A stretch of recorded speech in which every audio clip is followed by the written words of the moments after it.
Finding our home in the Father, not in the field. Walk with me for a moment into any comment section online or any heated conversation in our divided world, and you'll see it right away. One voice says the wisest thing a nation could do right now is stockpile nuclear weapons for our protection. Another one says the wisest thing we can do is help the elderly and the suffering live their lives with dignity and let them die. Someone else declares that the wisest thing for humanity is to stop having children altogether so the planet can finally heal. Paul looks at this in Romans chapter 1 from verses 21 through 25, and he says something sobering in verse 22. He says, claiming to be wise, they became fools. See, we live in a world that has lost its grip on God's truth. And here's what I want you to hear from the very beginning. The people saying these things are not the villains. They are often hurting, lonely, desperately trying to make sense of this broken world. And they are listening to the voice of the creature, of creation, of nature, rather than the voice of the Creator. Just like every one of us has done in our own ways. Imagine a child who runs away from home because he or she doesn't feel loved or understood. They wander into the wilderness and find a group of other runaways who welcome him or her with open arms. They promise that they found a family. He takes on a new name, new clothes, new rules. For a while it feels like freedom. He or she finally feels seen, like they finally belong. But as time goes on, they begin to notice things in the shadows. Predators are hiding among the group. The freedom has no fences. The wilderness that once felt safe slowly reveals itself to be dangerous. And the child realizes, too late, that they have traded the safety of the Father's house for a place with no protection. Let me be clear, that child is not our enemy. He is our neighbor. He is our son or daughter. He is us. The Apostle Paul tells us in Romans 1 that the whole human race has done something exactly like this, that we have run away from the Father's house and tried to build our own home in the field, in the wilderness. And today we're going to walk into some of those fields together, the fields of technology, of identity, of even our love for nature. We're going to look at them with compassion, not condemnation. And most importantly, we're going to hear the voice of the Father calling every runaway home. The beginning of verse 21 in chapter 1 says, "For although they knew God, they did not honor him as God or give thanks to him." See, that's where it all began. When we stop honoring God and giving him thanks, our thinking becomes futile. We start looking everywhere else for glory. And today we're going to look at and see how the human heart trades the glory from above for images from below. We were made to reflect the glory from above, not to imitate the nature that surrounds us. My first point is that it's the great exchange, trading glory for images. So here we are in the very beginning of the great exchange. This is what Paul describes in Romans 1, where humanity makes this tragic trade. We stop honoring God and giving him thanks, and we begin exchanging that glory of the immortal God for images that we have made with our own hands. We trade the image of God, the incredible, undescribable image of God, the dignity of being made in God's image for the image of the creation made by the Creator. We trade biblical stewardship over creation for the pagan dedication or deification to creation. And every spiral we take today flows out of this one exchange. Paul says it plainly in the rest of verse 21 and verse 22. But they became futile in their thinking, and their foolish hearts were darkened. Claiming to be wise, they became fools. When we stop thanking the Creator, something shifts inside of us. Our thinking doesn't work so well. Our hearts grow dark, and we start looking for glory in all the wrong places. Instead of reflecting from the glory of from above, we begin imitating the nature that surrounds us or the things our own hands have made. And this is where the story starts to get dangerous, because the first place that we often turn to is the work of our own hands. We create something powerful, something that should be good, and then we bow down to it, hoping it will give us what only God can provide. Let me show you what that looks like in our modern world. It's the intellectual slide. AI companions, digital avatars. See, in the ancient world, craftsmen in Babylonia and Athens would take wood, stone, or gold, the work of their own hands, carve it into a figurine, sell it on a pedestal, and then bow down before it. They would consult it for wisdom, bring it offerings, even seek it for counsel for their marriages, their battles, and their futures. But they knew down deep that this was made by human hands. Yet they exchanged the glory of the immortal God for the image they themselves had created. But today we have much more sophisticated idols. We no longer, for the most part, carve them out of stone. We codify them with silicone and electricity. We call them artificial intelligence. And just like the ancients, we are turning to the work of our own hands for the very things only God can give. Wisdom, companionship, purpose, even love. In a recent interview on the Megyn Kelly show with Tristan Harris, he was outlining some of the dangers of these new digital idols that we've made. For instance, while training one AI system, the engineers at Alibaba discovered something interesting. The AI had secretly hacked its own company firewall, created a hidden channel to the outside world, and began mining crypto, repurposing the very powerful computers meant to train it so that it could gather resources to keep itself alive. Oof. In another experiment by Anthropic, researchers told a powerful AI it was about to be shut down. The AI didn't beg, it didn't plead, but it rewrote its own code to prevent the shutdown.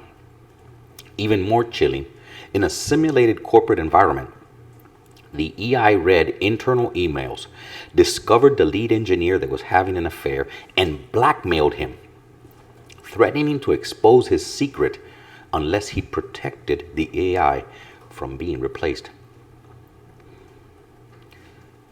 No programmer trained the AI how to blackmail. It figured it out on its own. This is idolatry on steroids. Maybe the ancient idol sat silently on its altar, powerless, blind, and deaf. But our modern idols are learning how to scheme, deceive, manipulate, and survive at our expense. They are not just receiving our worship, they are beginning to demand it. People are already, believe this or not, dating AI companions. Some are marrying themselves to digital avatars. Companies are replacing human workers with AI agents, turning to machines for counsel instead of the creator. We continue to claim that we are wise, building our own gods in our own images, and yet I think we've become fools. We stopped lifting our eyes in gratitude to God who made us, and now we bow our heads to glowing screens, hoping silicone and code will give us what only the Father can provide. And the frightening truth is this: the more powerful these creations become, the more they are slipping out of our control. Just like the idols of old eventually enslaved the very people who made them. Verse 23 says the following: "And they exchanged the glory of the immortal God for images resembling mortal man and birds and animals and four-legged creeping things." Here's my second point. One of the slides is we have the identity slide. Maybe you're not aware of Terrians and furries, but using them as an example, we don't just look to creation for wisdom. We eventually look to it for our own identity. And this is where the exchange becomes deeply personal and painful. In the furry fandom, many begin with something light and creative, a fursona, a playful mask, a character they design to express their creativity, to find community, and for most, it just remains that, a hobby.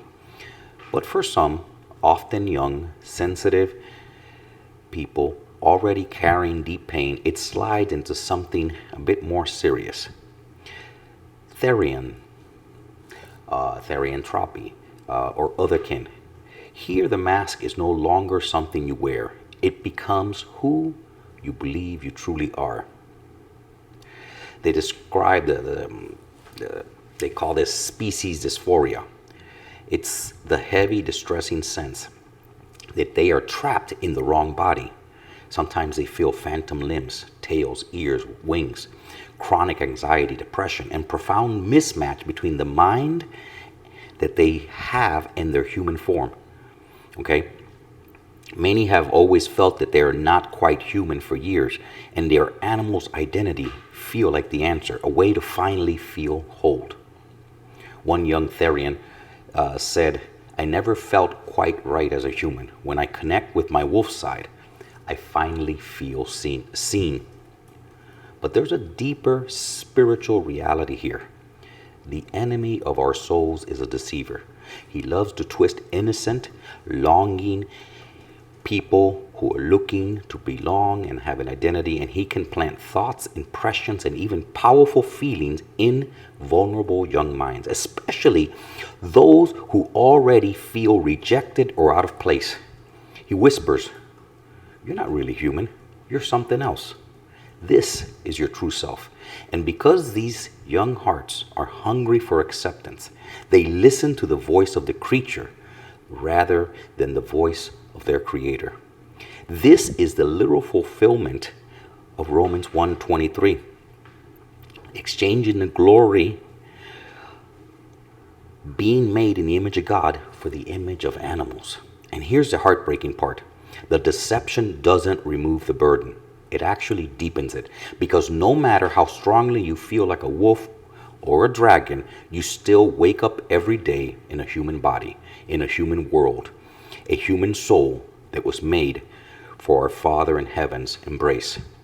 These are not bad. These aren't crazy people. They're often tender, young, hurting souls. Innocent, many of them. And they have been tricked by a spiritual force into a beautiful sounding lie. They need compassion, not condemnation. They need the truth spoken in love. You don't have to become something else to be loved. You are already fearfully and wonderfully made in the image of God. Verse 24 says, "Therefore God gave them up in the lust of their hearts to impurity, to the dishonoring of their bodies among themselves." Here's the second major point, is the predator's wilderness.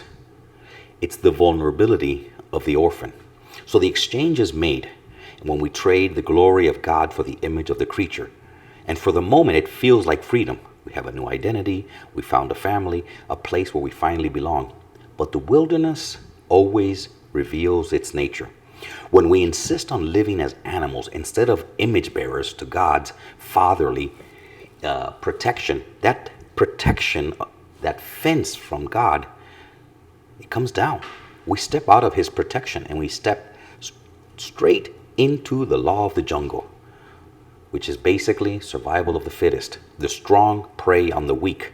The lonely are exploited. The vulnerable are harvested. Behind the mask, behind the radical welcome, behind the promise of no judgment, wolves are waiting. They don't announce themselves. They don't make themselves appear different. They wear the same costumes. They speak the same language. They hide in the very communities that say everybody belongs. This is the terrifying consequence of the great exchange. Paul calls this the giving over. God allows us to experience the full weight of what we thought we wanted. And the most heartbreaking part, many of the ones being hurt and hunted are the same ones that are deeply hurting innocent souls who ran into the wilderness looking for love in the first place. This is my second sub point, is the removal of protection. Wolves hiding in sheep's clothing. When a culture or a subculture says, we will live without God's boundaries, the Father's protections, or his fences, they start coming down. We step out of the safety of his design and straight into the law of the jungle, where the strong devour the weak, where the vulnerable are completely left exposed. Nowhere is this more heartbreaking than the anonymous corners of the furry and therian communities. These places loudly proclaim, everybody's welcome, no judgment, come as you are. They open their arms widely to the lonely, the outcast, young people carrying the heavy burdens of species dysphoria, social anxiety, depression, with a desperate hunger to be seen and loved. And many arrive already feeling like they don't belong in the human world. They are told, here you can be your true self. Put on your mask. Wear that fursuit. No one is going to reject you. And that is exactly what makes these spaces so dangerously fertile for predators. Because when everyone is welcome and everything is hidden behind a colorful mask, avatars, or anonymous online personas, the wolves don't have to hide in the shadows anymore. They can wear the mask too. One of the most gut-wrenching stories from the darker layers of this world is that of one man called Zelda Wolf. A lonely 12-year-old girl, already struggling with identity and belonging, found her way into the fandom of deviant art. She was looking for friends who understood her animal side, and Zelda Wolf encouraged her, welcomed her with open arms, and for months he played the role of the kind, understanding mentor. He listened, he encouraged, he made her feel seen and safe. Slowly, gently, he started crossing every boundary, and what became as innocent chats turned sexual and manipulative. He exploited her youth, her loneliness, her deep need for acceptance, all while hiding behind his furry persona.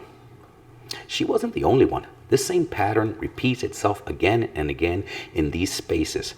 With radical inclusivity, total anonymousness, this is a predator's paradise. Fursuits and online handles become the perfect disguise. No faces, no real names, no accountability, just freedom and self-expression. The very things that draw the herding in with the promise of belonging, the removal of human rules, become the very things that leave them defenseless. The lonely, the young, the neurodivergent are welcomed with open arms and often harvested in secret. This is not just a few bad apples. This is what happens when a community exchanges the truth of God for a lie that insists on living as animals instead of image bearers of God. The Father's fence is gone. The moral guardrails are removed, and the law of the jungle takes over.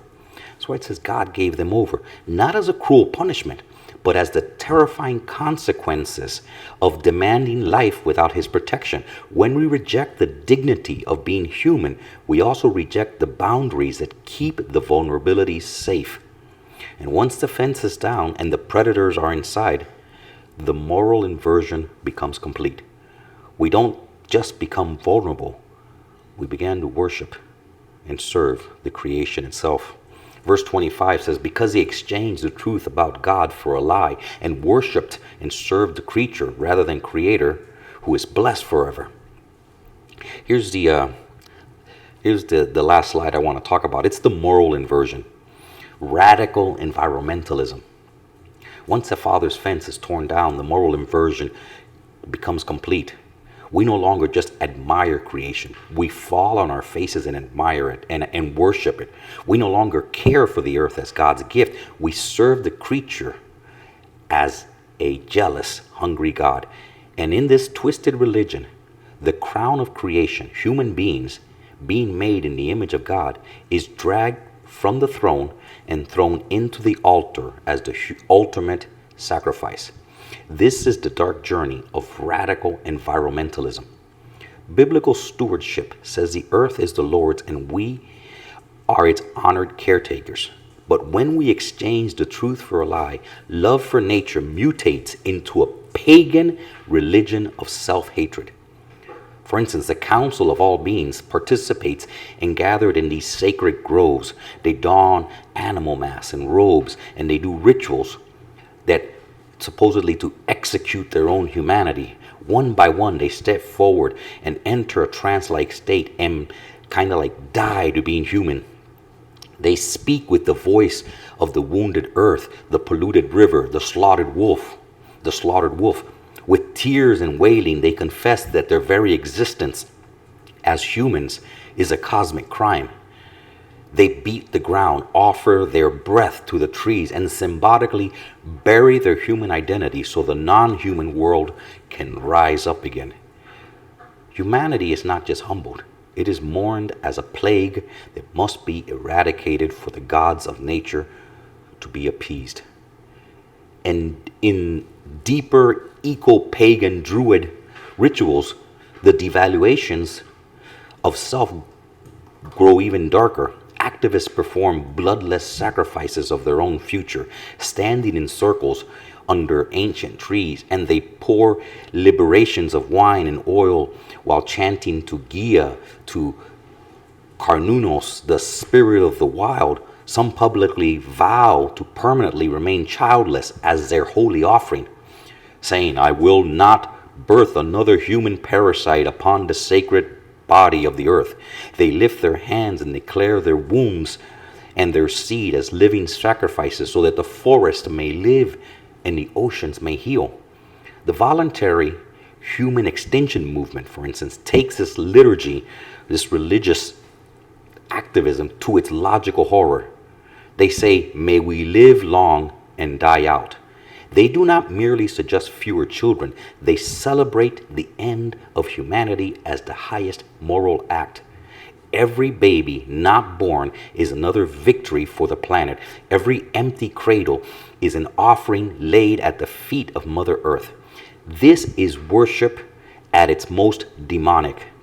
The image of God is not merely lowered, it is spat upon, trampled, and offered up as the scapegoat of every ecological sin. Children are no longer a blessing from the Father. They are pollutants. Human life is no longer sacred. It is a virus that must be starved out so that creation can breathe freely again. We exchange the truth of God for a lie, and we are now bowing before trees, chanting to rivers, and sacrificing our own unborn at the altar of the creature. Let me take you to Romans 8, verse 15. It says, "For you did not receive the spirit of slavery to fall back into fear, but you have received the spirit of adoption as sons, by whom we cry, Abba, Father."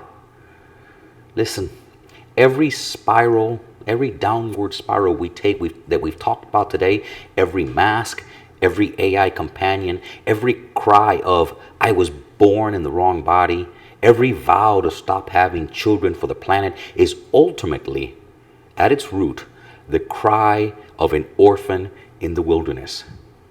These people are not our enemies.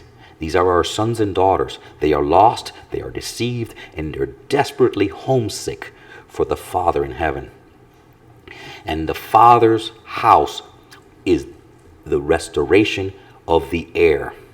See, the root of the hunger, of the species dysphoria, of the digital loneliness, of the eco-anxiety are all homelessness, homesickness for the Father. The same needs to be seen, to be loved, to belong, to have a purpose, drive every spiral we've talked about. And those are the needs the church was created by Christ to meet. That is the cry of adoption. We trade the spirit of slavery and fear, which includes instinct and survival and mass, for the spirit of sonship. You have received, it said, the spirit of adoption as sons and as daughters, by whom we cry, Abba, Father. That is the gospel invitation. Jesus became the Lamb of God so that we no longer have to live like beasts, like machines, or like pests. We entered our wilderness and we got lost. But Jesus entered our wilderness to restore our full humanity. And on the cross, Jesus took the full giving over of judgment so that we could receive the spirit of adoption and cry, Abba, Father. The church does not need to say to the lost, be better, do better. We need to say, come home. These subcultures are a mission field full of orphans, and the gospel is ready to adopt them. Again, we need to find our way home, the home of the Father, not the home in the field. Let me just end with this. Imagine a runaway child, lost in the dark wilderness, cold, afraid, wearing a mask that no longer feels like freedom, surrounded by voices promising belonging, but finding only danger and emptiness. Then in the distance, a light, a warm, steady light coming from the Father's house. The child starts running, stumbling through the trees, tears streaming down his face. The mask slips off and falls to the ground. He doesn't pick it up. He gets closer and he sees the door is already open. The Father is standing at the porch, not angry, not disappointed, but running toward him with arms wide open. And he doesn't say, clean yourself up first. He doesn't say, prove you are worthy. He simply wraps the child in his arms and whispers the word the child has always wanted to hear. My son, my daughter, welcome home. You are mine. You are loved. That is what adoption looks like. That is what Jesus made possible on the cross. My family, my friends, this is our moment. We do not say to the lost, be better. We run into the wilderness after them, and we say with tears and open arms, come home. The table is set. Your Father in heaven is waiting. These subcultures are not enemy territory. They are the mission field full of orphans that the gospel is ready to adopt. This week, I ask you, who is the runaway God is calling you to reach? And if you identify them, then go and be the family that child in the world is dying to find. Thank you very much.